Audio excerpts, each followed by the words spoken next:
कल्कि अवतार।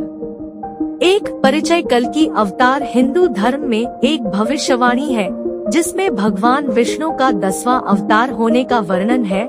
अग्नि पुराण के 16वें अध्याय में कल्कि अवतार का चित्रण तीरकमान धारण किए हुए एक घुड़सवार के रूप में किया है और वे भविष्य में होंगे। कल्कि पुराण के अनुसार वह हाथ में चमचमाती हुई तलवार लिए सफेद घोड़े पर सवार होकर युद्ध और विजय के लिए निकलेगा तथा बौद्ध, जैन और म्लेच्छों को पराजित कर सनातन राज्य स्थापित करेगा।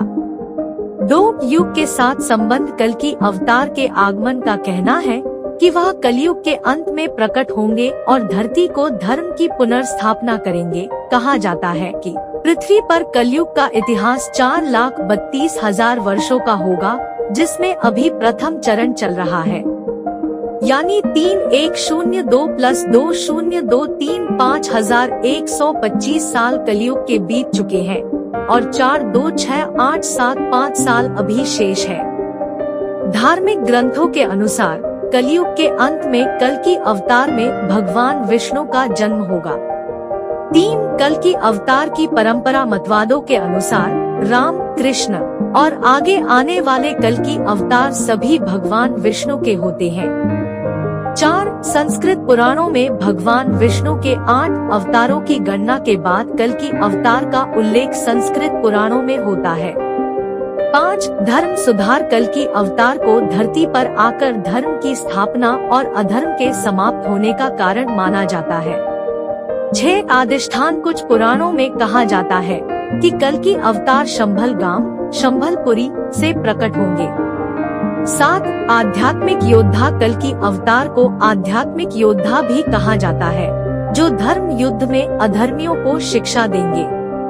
8 आध्यात्मिक शिक्षा। कल्कि अवतार का आगमन आध्यात्मिक शिक्षा देने के लिए होता है, जिससे लोग धार्मिक मार्ग पर चले और आत्मा के उन्नति की दिशा में प्रेरित हों।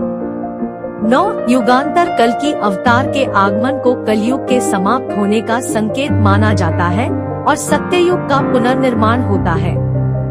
10 महायुद्ध के विवरण। कल्कि अवतार के आगमन के साथ महायुद्ध का विवरण भी दिया जाता है, जिसमें उन्हें अधर्मियों के साथ युद्ध करते हुए दिखाया जाता है।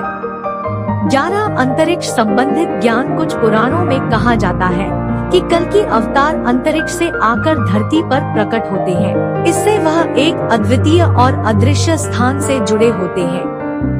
12 समर्थन शक्तियाँ। कल्कि अवतार को अनेक समर्थन शक्तियों के साथ विराजमान किया जाता है, जिन्हें धरती के सुरक्षा और स्थापना के लिए बनाया गया है। 13 आध्यात्मिक शिक्षा। कल्कि अवतार धरती पर आकर आध्यात्मिक शिक्षा देने का कारण माना जाता है, जिससे लोग धर्म के मार्ग पर चले।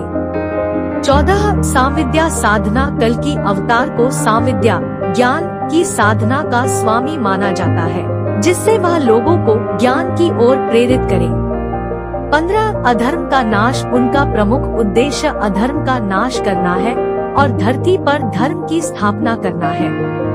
16 कल्कि पुराण। कुछ पुराणों में कल्कि पुराण भी मिलता है, जिसमें उनके आगमन और कार्यों का विस्तार से वर्णन है।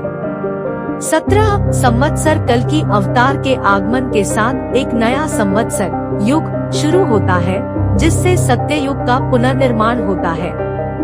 18 शंभलपुरी। कल्कि अवतार को शंभलपुरी से आने का वर्णन मिलता है, जिसे कुछ लोग अंतरिक्ष में स्थित एक अद्वितीय स्थान के रूप में भी जानते हैं। 19 प्रकृति अवधि। कल्कि अवतार की प्रकट होने की अवधि के बारे में विभिन्न पुराणों में विचार है, लेकिन इसका स्पष्ट समय नहीं मिलता। कल्कि अवतार की बातें धार्मिक आस्था और विश्वास पर आधारित है और इसे संस्कृति और धर्म के साथ जोड़ा जाता है।